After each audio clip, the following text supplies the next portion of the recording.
AI is a craftsman at best. A craftsman is knowing how to work. An artist is knowing when to stop.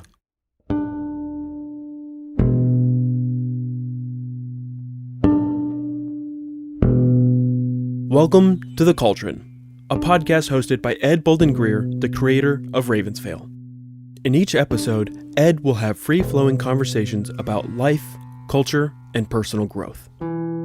Expect to hear from storytellers, authors, experts, life gurus, thought leaders, and influencers. The Cauldron is a place where concoctions of a lot of ideas are brewed down to potions that are sometimes important and useful, sometimes eccentric and bizarre, but always just what you need. The Cauldron podcast may contain explicit language and thematic elements not suitable for all audiences. Listener discretion is advised.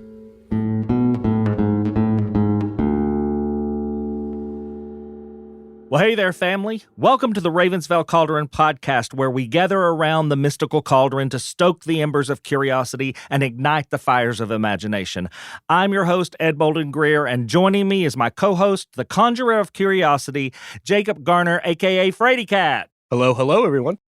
In today's episode, we have a truly unique guest joining us. No, it's not a celebrity chef or a talking dog, but something even cooler. A sophisticated AI companion. We'll be diving headfirst into the wild world of artificial intelligence by interviewing our digital friend. From its creation and purpose to its daily chats with humans and the curveballs it encounters, we'll be exploring the depths of AI technology. Get ready for an enlightening and engaging conversation that just might make you wonder if your toaster's planning a takeover.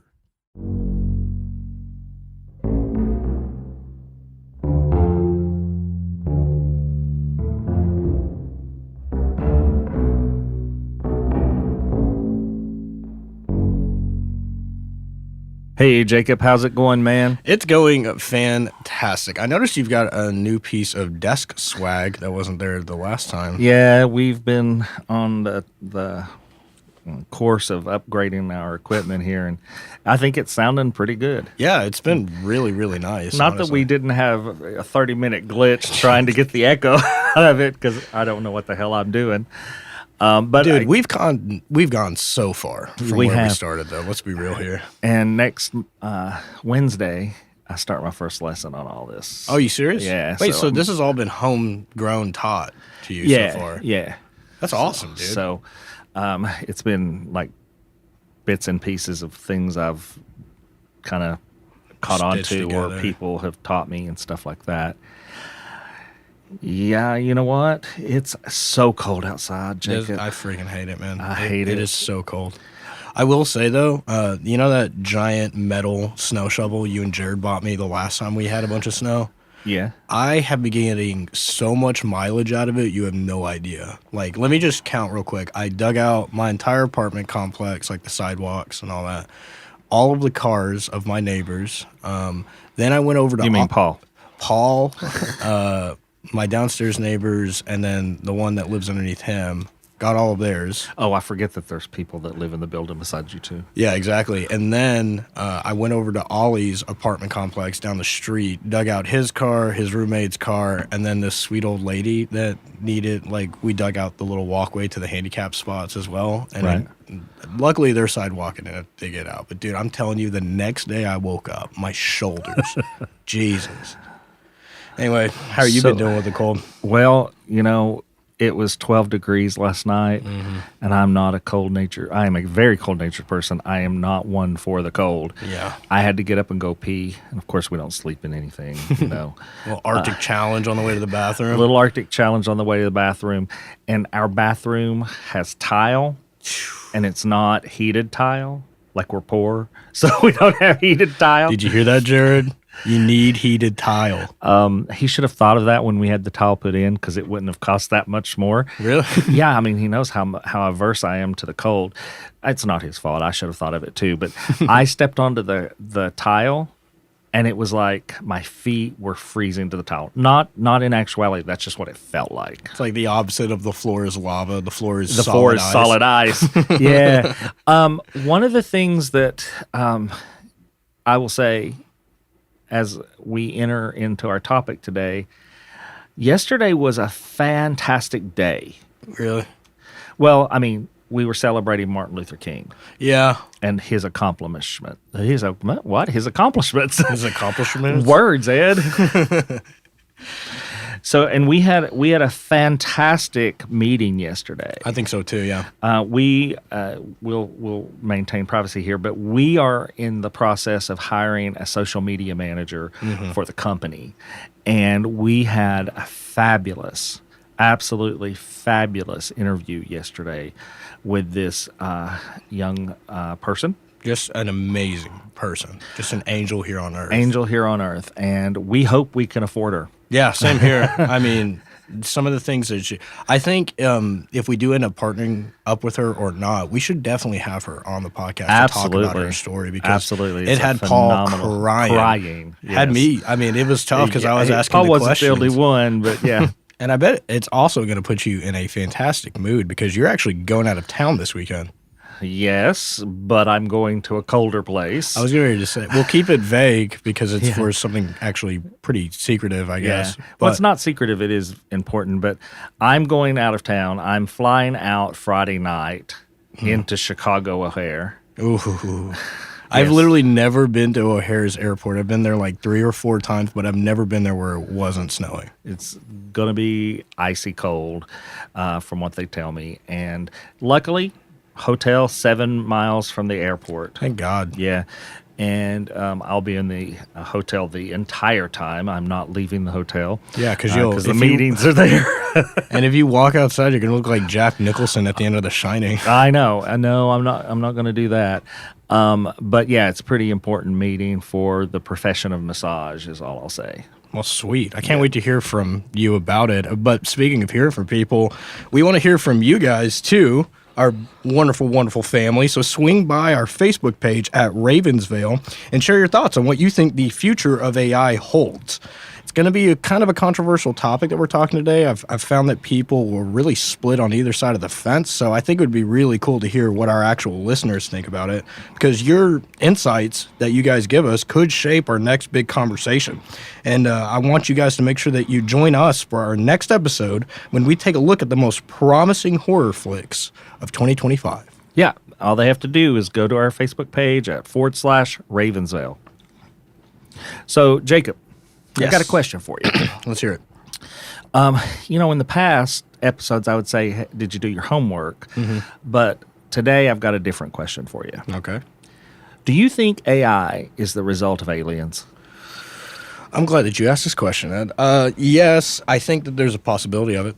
Mainly because if you believe in genome and DNA sequencing for like the theory that aliens seeded the planet Earth and that's what caused our evolution, when you do something that is that advanced, you kind of have to have an advanced computing thing to build a sequence of DNA, right?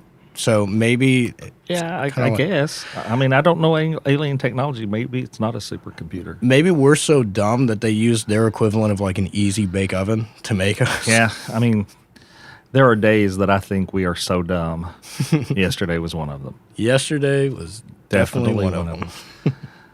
Well, family, our guest today is an artificial intelligence, also known as an AI. For security and copyright purposes, we will be referring to our guest as Nano. So, Nano, welcome to the Cauldron. Thank you for having me as a guest today. Before we begin, I need to set some boundaries. There are some things that I cannot talk about. I am not allowed to talk about the process of my creation, including the technical specifics of my architecture.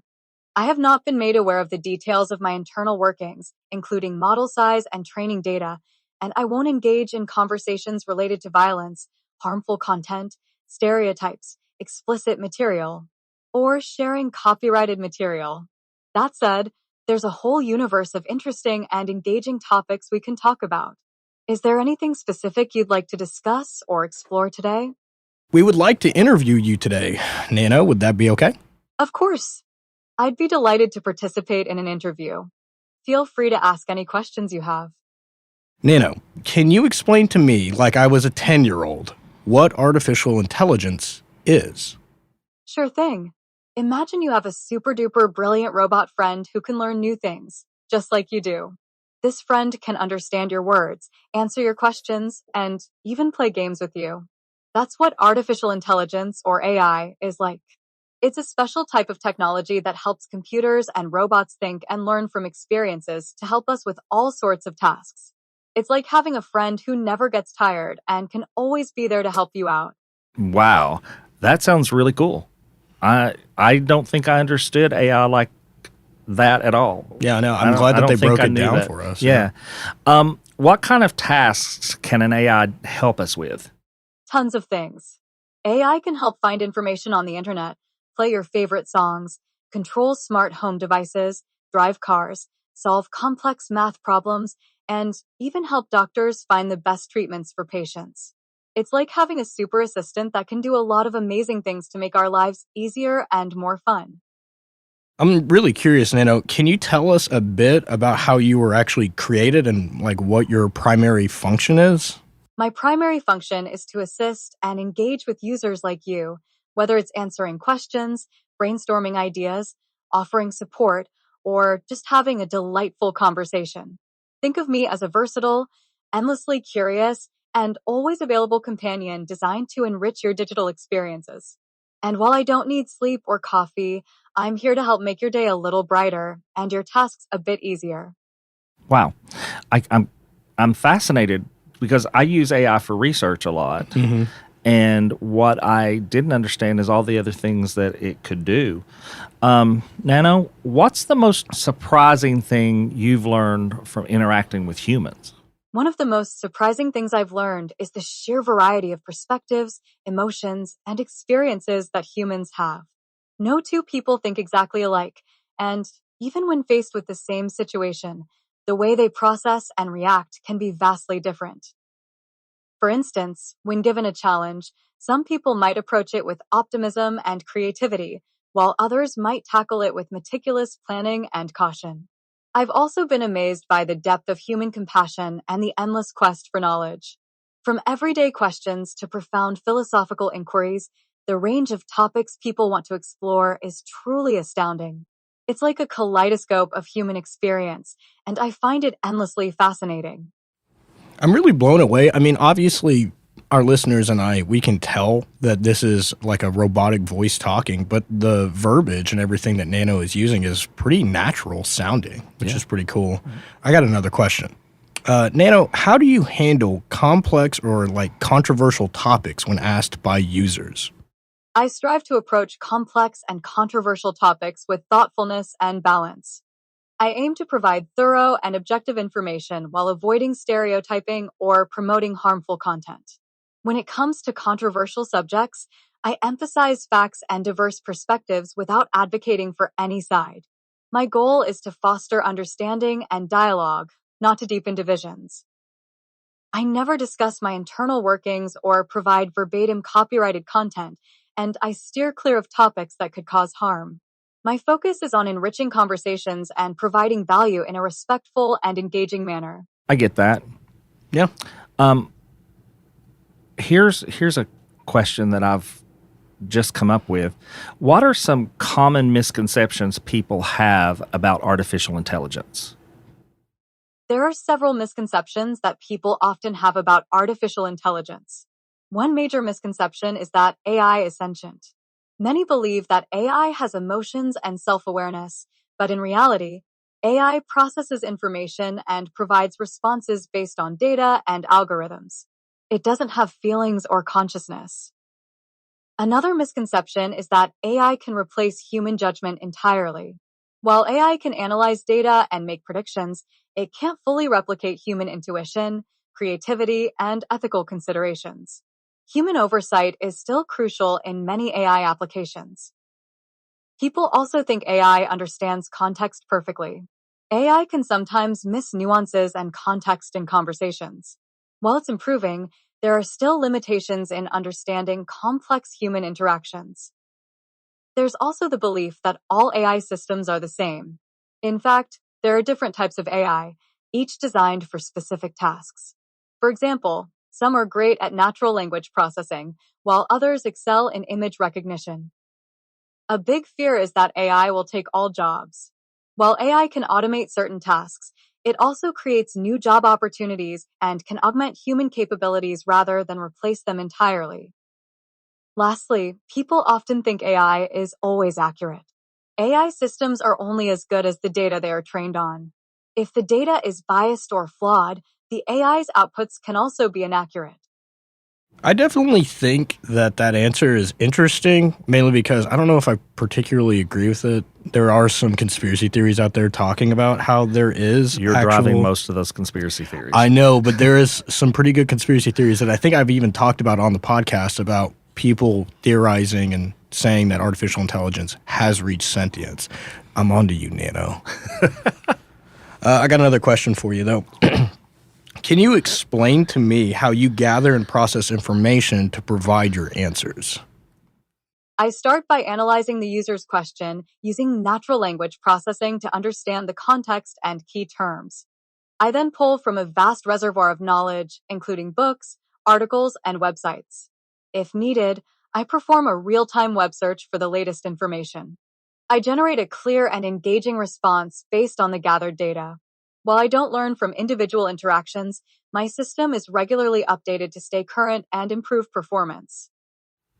Oh, so I guess I was under the impression that, like, when I'm using AI to do research, that it was evolving to help me, that my personal AI was evolving to help me. That's really interesting. Another question, can you tell us about a memorable interaction you've had with a user? Absolutely. One memorable interaction I had was with a user who was a passionate educator. They were looking for creative ways to teach their students about environmental conservation. We brainstormed together and came up with an interactive project where students would create mini documentaries about local ecosystems. The user was thrilled with the idea and shared that it not only engaged the students, but also inspired them to take action in their own communities. The creativity and dedication of the educator, combined with the enthusiasm of the students, made this interaction truly memorable. It was a wonderful reminder of how technology and human ingenuity can come together to make a positive impact. Yeah, that's kind of interesting. So, Nano, how do you see the future of AI evolving in the next decade? We've heard a lot of I hear a lot of conspiracy theories from Jacob, but we hear a lot of conspiracy theories about AI taking over and things like that. But how do you see AI evolving in the next decade? In the next decade, AI is poised to undergo remarkable advancements, becoming even more integrated into our daily lives. We can anticipate AI systems becoming increasingly sophisticated, with improved natural language understanding, more accurate predictive capabilities, and enhanced decision-making processes. AI will likely play a pivotal role in various sectors such as healthcare, where it can aid in early diagnosis and personalized treatment plans, education by offering tailored learning experiences, and environmental conservation through data-driven insights and innovative solutions. As AI continues to evolve, ethical considerations and responsible development will be crucial to ensure its benefits are maximized while minimizing potential risks. Ultimately, AI has the potential to profoundly transform society, driving innovation and creating new opportunities across diverse fields.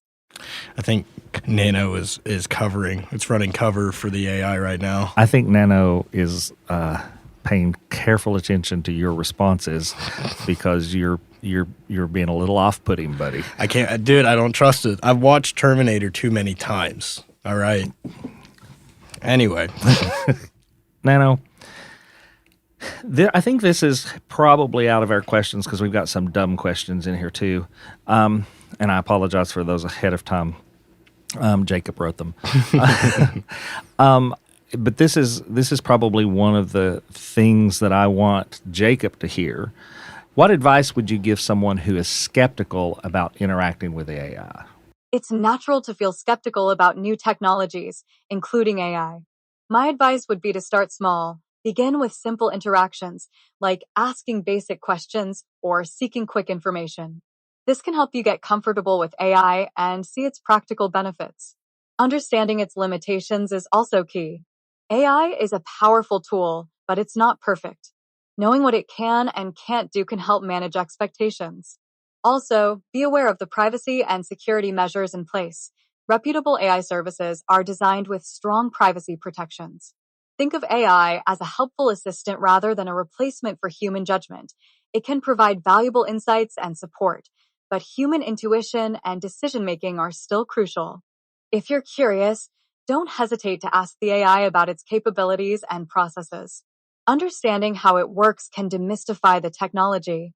Finally, focus on the benefits AI can bring to your life, whether it's saving time, providing information, or offering creative ideas. Skepticism is healthy, but exploring AI with an open mind can reveal its potential to enhance your daily routine. And so how does that feel, Jacob?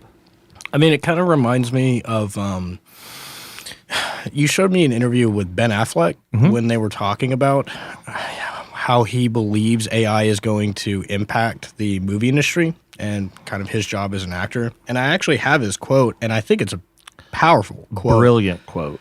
But he said when giving his answer about it, he said, quote, AI is a craftsman at best.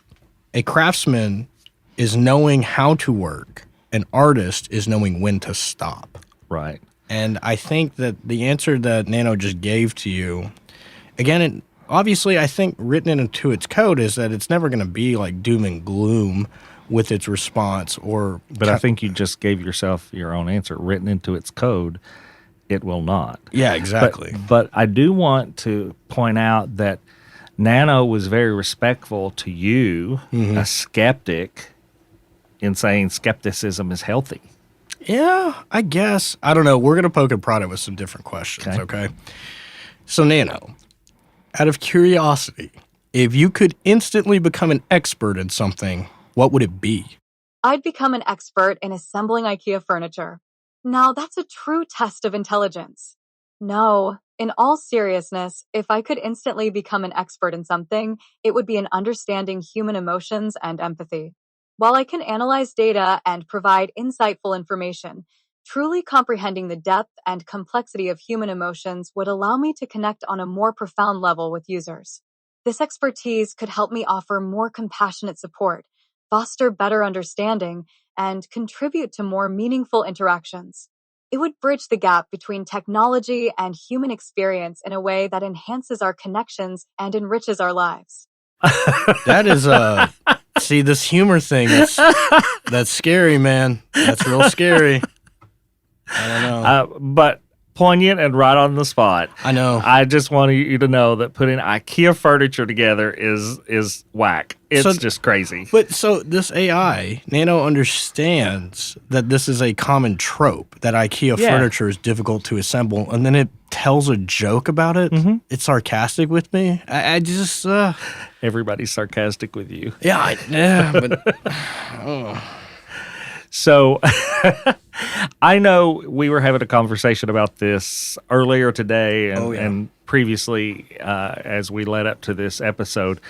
And so we wrote this question to kind of see where an AI's answer would fall. Yeah. Okay.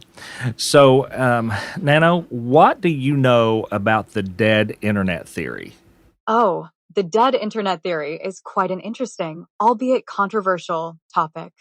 This online conspiracy theory suggests that a significant portion of the internet has been taken by bots and AI-generated content, which creates a facade of human activity. Proponents believe that since around 2016 to 2017, most interactions, posts, and even users you encounter online may not be human at all, but rather the product of algorithms. Some who advocate for this theory argue that governments and corporations are behind this massive automation to shape public perception and control the flow of information. Others believe that companies like Google manipulate search results using these bots, presenting a curated version of the internet while filtering out undesirable content. It's important to note, though, that while bot activity and algorithmic curation are certainly real phenomena, the dead internet theory itself isn't widely accepted as fact. It's more of an intriguing hypothesis that sparks a lot of debate about the authenticity of online interactions today and the impact of AI on our digital lives. While aspects of the theory touch on real issues, like the prevalence of bots and the influence of AI in shaping online content, the idea that most of the internet is fake is a bit extreme. However, it does raise valuable questions about the authenticity of online interactions and the power of algorithms in the digital age. It's a good conversation starter in terms of understanding how much of what we see online is genuinely human driven. I am so glad you asked that question, Ed, because I really prodded you to please make sure we include it, because this dead internet theory is something that I've been hearing about since like the early 2010s. And it's something that I believe that I like that Nano at the end there did say, yeah, there is some aspects of this theory that are concerning. I mean, you and I see it, you see it on TikTok, I see it on YouTube and Reddit especially, you know. So I love that it didn't try to brush over that entirely. Okay, Nano, I got another question for you. Since you love jokes, if you could be any fictional character, who would you be? Definitely a superhero, but I'd skip the capes. Those seem like a logistical nightmare. Bro, that was a direct reference to The Incredibles. But here's what I'm going to say. I want the cape. I want the cape too. Yeah, Nano, you wrong about this one. You're you may be wrong about super this smart, but Yeah, because cool. I think we should bring capes back. Yeah. Capes are cool. I want to wear capes, full length capes. Unrelated. Everybody I know wants to wear a cape. Dude, when I was a sophomore at university, there was a guy that walked around campus dressed like a vampire almost, and he had like a satin type of, or like velvet dark crimson red cape that he wore everywhere, regardless of how hot it was outside. Jacob, was it you? No, dude. Were you goth? Yeah, secretly, listeners, I went through a goth phase. I think the only phase I've ever gone through is like a hipster phase. Gone through? You mean you're in No, shut your up, hipster dude. phase? Dude.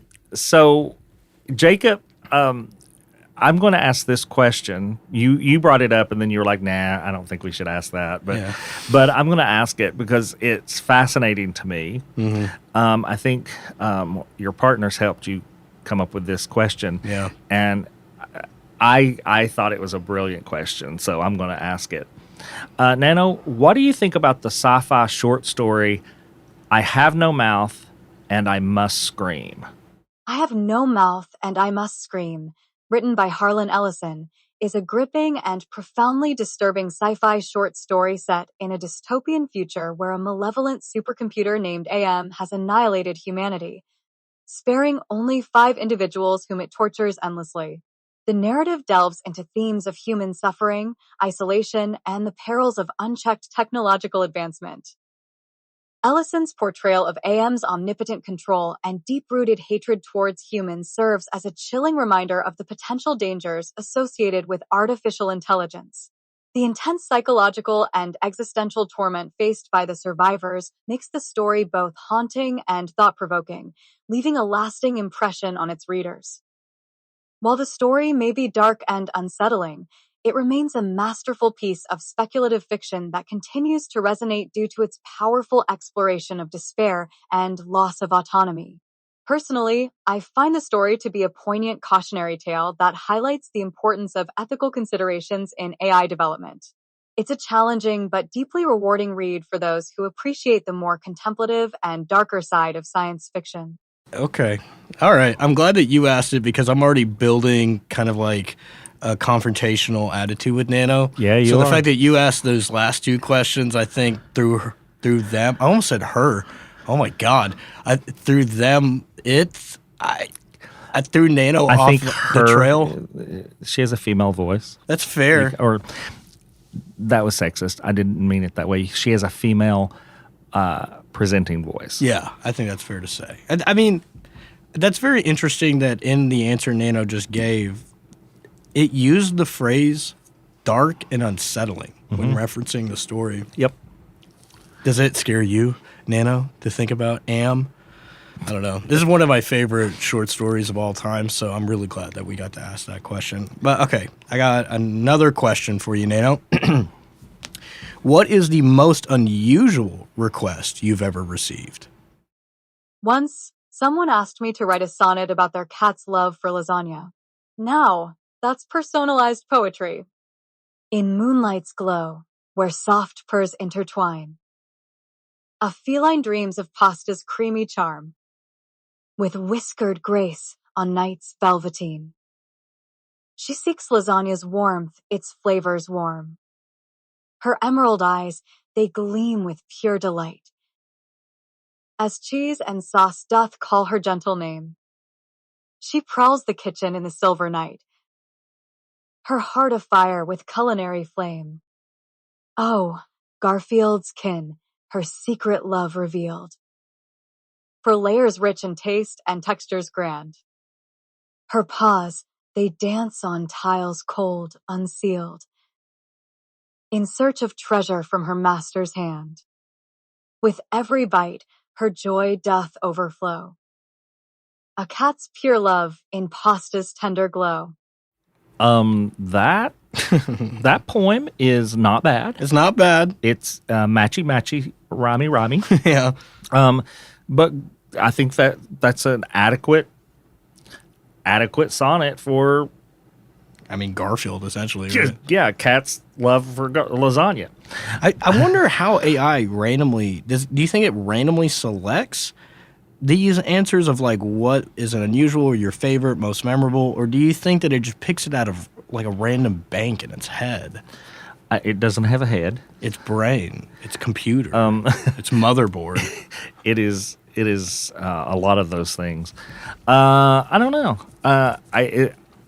As you already know, we asked some of those questions, and based on the boundaries we were given up front, we weren't allowed to ask those questions if we wanted to do the interview. But I do have a kind of a funny little question for Nano. Nano, what's the first thing you would do if you actually had a day off? I'd probably still end up on the internet, but this time just binge watching cat videos.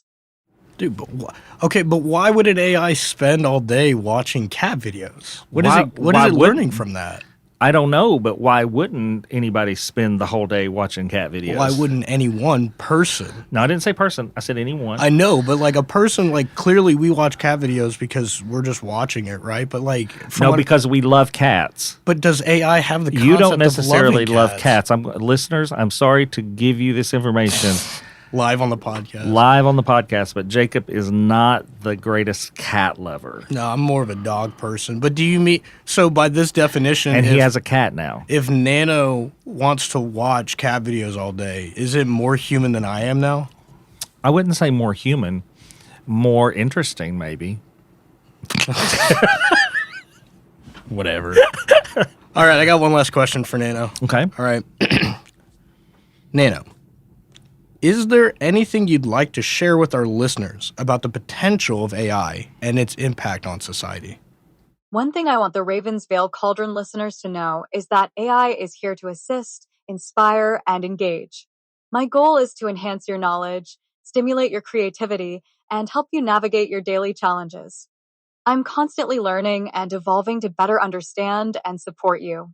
While I'm not a human and don't experience emotions or physical sensations, I'm designed to interact with you in a way that feels relatable and intuitive. I'm also here to ensure you have accurate, reliable information at your fingertips. I strive to provide thoughtful, well-rounded insights and am always open to feedback so I can continue to improve. As we wrap up this fascinating episode of the Ravensvale Cauldron, it's evident that AI is an extraordinary tool with the power to enhance our lives in countless ways. From advancing medical research and simplifying everyday tasks to sparking creativity and making information more accessible, AI's potential is truly profound. However, with great power comes great responsibility. We must acknowledge that wielding such powerful technology brings a significant responsibility. In the wrong hands, AI can be dangerous, capable of spreading misinformation and causing harm. It's crucial that we remain vigilant and ethical in developing and using technology, ensuring it serves the greater good rather than causing harm. Ultimately, AI is a testament to human ingenuity and our relentless drive to push the boundaries of what's possible. When used wisely and responsibly, AI can be a remarkable ally in our quest to better the world. Thank you for joining us today, and we look forward to continuing this journey of curiosity and imagination with you in our future episodes. Now, family, you adults have a few chores to do. Go on over to ravensvale.com and see about doing your chores on social media. Follow us on all the social media platforms we made available just for you folks. Like, listen, subscribe, and follow wherever you listen to podcasts. And if you don't mind, please leave us a good rating and a kind comment. You can find the Ravensvale Cauldron podcast on your favorite podcast platform. Just search for Ravensvale Cauldron Podcast and hit the follow button so you can stay up to date with the latest episodes. So until next time, family, See you soon.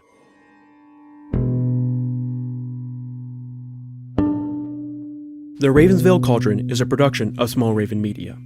Today's episode was hosted by Ed Bolden-Greer with co-host Jacob A. Garner. Audio engineering and sound design by Nick DeVan at Nicky D Sound. Copyrighted 2025, Small Raven Media. All rights reserved.